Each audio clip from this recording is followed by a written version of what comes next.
ولد خويا ضرب بنتي، وولد اختي ضرب ولدي، وخويا غوت على بنتي، واختي تناقشت انا وياها على وديت ولادي. بما انها العطله، وبما ان احنا كنسافروا في العطله وكنتجمعوا في دار الوالدين، الخو والاخت والخال والخاله والعم والعمه، المهم كتكون صله الرحم الحمد لله والشكر لله.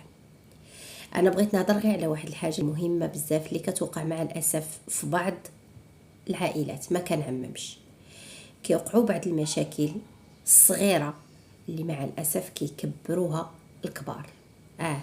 المشاكل الصغيره كيديروها الصغار وكيكبروها الكبار. انا غنقول لكم، حنا عارفين بان الدراري الصغار كيتدابزوا وكيتصالحوا، حنا عارفين بان الدراري الصغار ملي كيتلاقاو كيكون صداع، هذا ما كيتقبلش الفكره ديال هذا وهذا ما كيتقبلش هذا.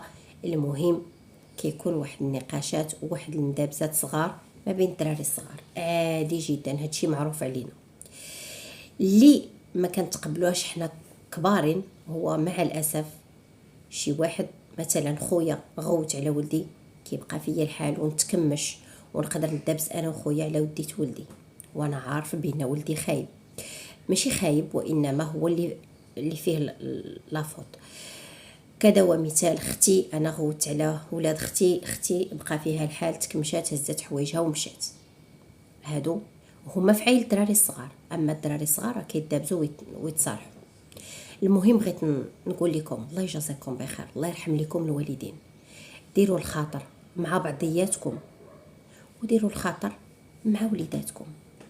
مني كيتجمعوا الوليدات ديروا في راسكم بانه ضروري كيكونوا نقاشات، كيكونوا واحد سوء تفاهم ما بين الدراري الصغار. نحاول ما امكن نجلسهم، يكون الاحترام متبادل بينهم كاملين، ونوصل لهم بواحد الطريقه اللي هي زوينه انهم راهم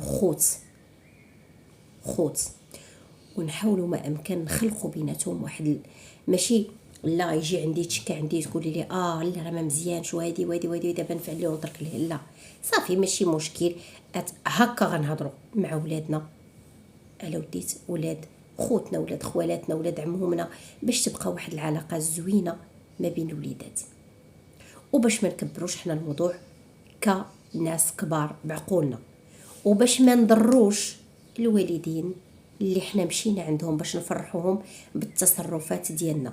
شي مرات كنديروا شي تصرفات اللي الصراحه تقال ما كيتقبلوهاش والدينا. ندابز انا وخويا على ولديت ولدي صغير، لا. ندوز انا واختي على ولديت ولدي صغير، لا. وليدات خويا وليداتي، وليداتي وليدات خويا، وحنا غاديين نحاولوا ما امكن ما نديروش الفرزيات بيناتهم. الفرزيات هي اللي كتخلي داك الدري كيحقد على داك الولد. نحاولوا ما امكن نوصلوا لهم بانهم خوت من الدرجه رقم 1، والاحترام واجب بيناتهم، ونحاولوا ما امكن نكبروا عقولنا ونديروا الخاطر لراسنا مع خوتنا، مع وليدات خوتنا، مع وليداتنا، حيت حنا مجموعين، باش تبقى ديك صله الرحم زوينه وباش يبقاو ذكريات زوينين. اما باش تلقى انا ندابز انا وخويا ولا انا واختي ولا انا ولد خالتي انا وخالتي انا وعمتي على وديت وليداتي، وفي الاخر نهز راسي ونمشي ونخلي والديا مقروحين، ما يمكنش. نورك على راسي، نعر الشيطان، ندير في راسي بانه هذوك غير دراري صغار ونبدل ساعه بساعه اخرى. هذا هو الميساج اللي بغيت نوصل لكم. الله يرزقكم الصبر مع راسكم، مع وليداتكم، مع عائلاتكم، والله يدير تا ولدي الخير.